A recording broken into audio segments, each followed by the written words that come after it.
মাল আউট হয়ে যাবে। মা ও মেয়েকে বাড়িতে একা পেয়ে দুজনের সাথেই রাতে 4 বার কাজ করলাম।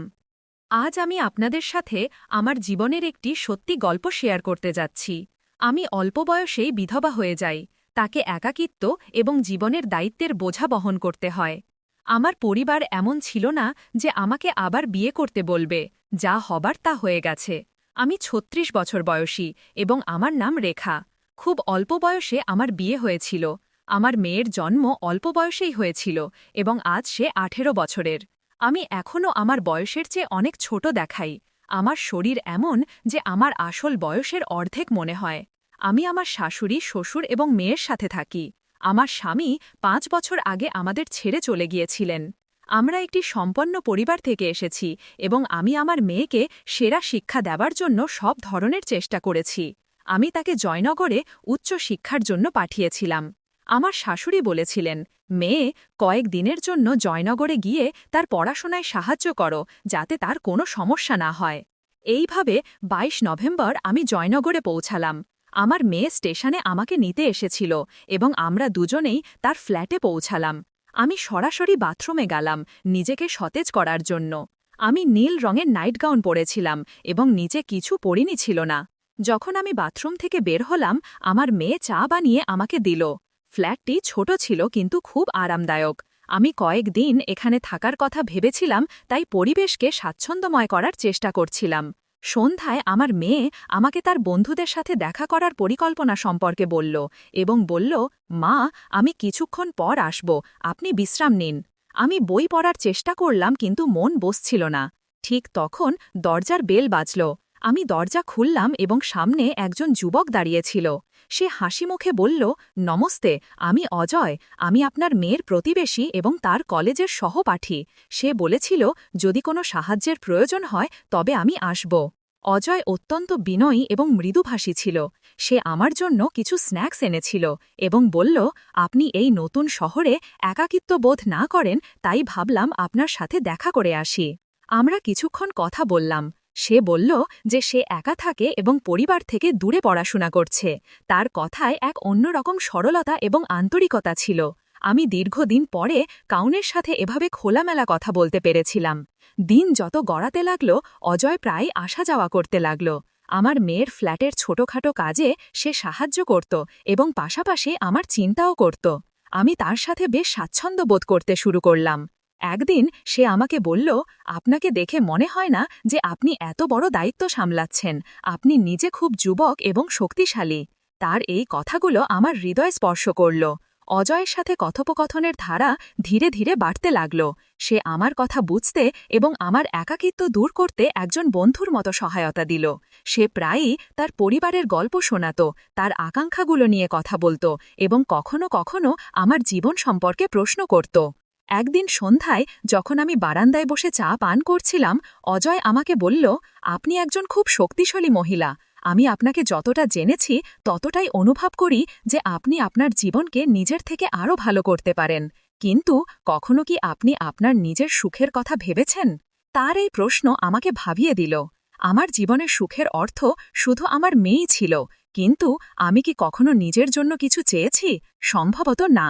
অজয়ের সাথে সময় কাটাতে গিয়ে আমি অনুভব করলাম যে সে শুধু একজন যুবক নয়, সে এমন একজন মানুষ যে আমার অনুভূতি এবং হৃদয়ের গভীরতা বুঝতে পারে।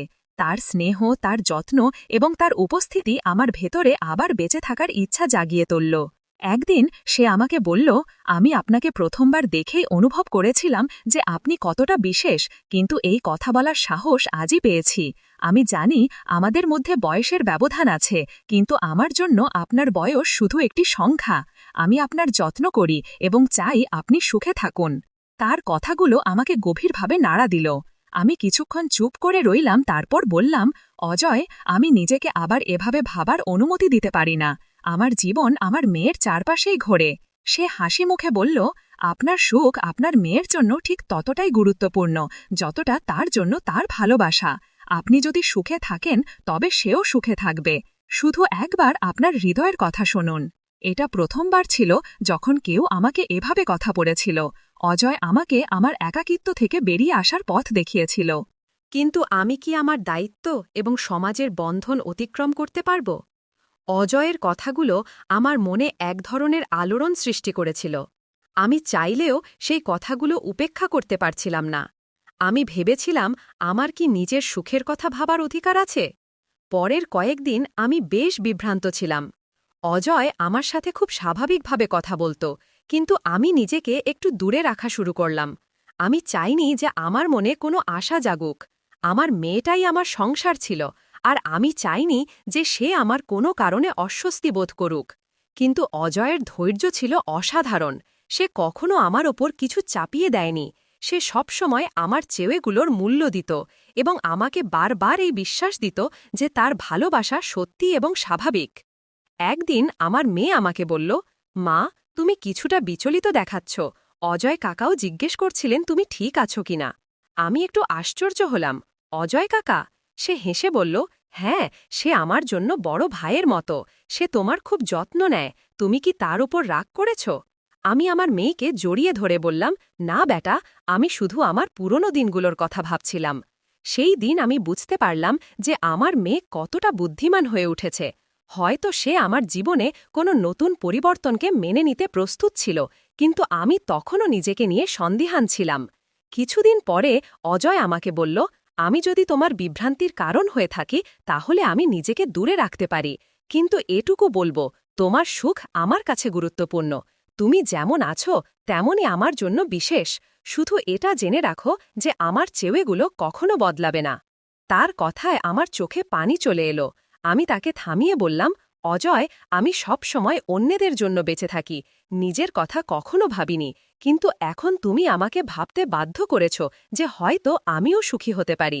সে আমার চোখের দিকে তাকিয়ে বলল, তাহলে শুধু তোমার হৃদয়ের কথা শোনো, বাকি সব আমি সামলাব। সেই দিন আমি সিদ্ধান্ত নিলাম যে আমি আমার হৃদয়ের কথা শুনব। আমি আমার মেয়ের সাথে এই কথা শেয়ার করলাম। সে আমাকে জড়িয়ে ধরে বলল, মা, তোমার সুখই আমার সুখ। তুমি সব সময় আমার জন্য সবকিছু করেছ। এখন সময় এসেছে যে তুমি তোমার জীবনকেও একটি সুযোগ দাও। ধীরে ধীরে অজয় আর আমার মধ্যে সম্পর্কটি প্রকাশ্যে এলো। আমরা সমাজের প্রতিটি চ্যালেঞ্জ একসাথে মোকাবেলা করলাম। আমি বুঝতে পারলাম যে সত্যিকারের ভালোবাসা বয়স, পরিস্থিতি বা বাধা দেখে না।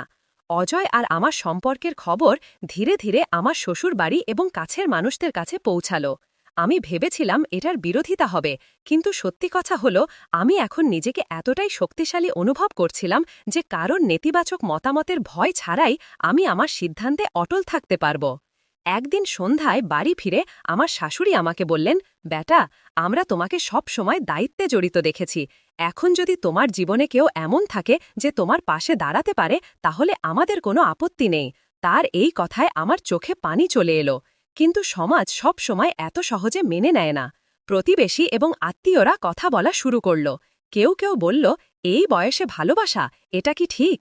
এই কথাগুলো আমাকে আবারও ভাবতে বাধ্য করল। অজয় আমার হাত ধরে বলল, তোমার সিদ্ধান্তের চেয়ে গুরুত্বপূর্ণ কিছু নেই।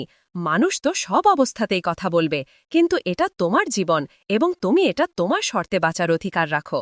আমার মেয়েও প্রতিটি পদক্ষেপে আমার পাশে দাঁড়ালো।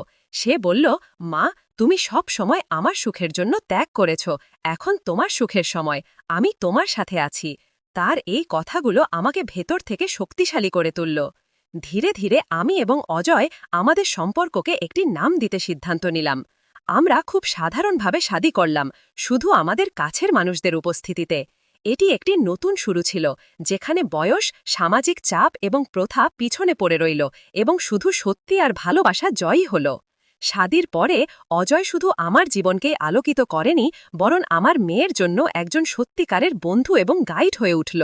আমাদের জীবন একটি নতুন দিকে এগিয়ে গেল, যেখানে আমরা একসাথে সুখ এবং স্বপ্ন ভাগ করলাম।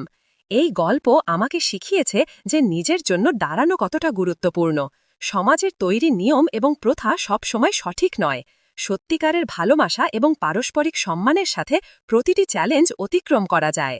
শাদীর পরে অজয় এবং আমি একটি নতুন জীবন শুরু করলাম। আমরা একসাথে এমন একটি পরিবেশ তৈরি করলাম যেখানে পারস্পরিক সম্মান এবং ভালোবাসা প্রতিটি কঠিনতাকে সহজ করে দিল।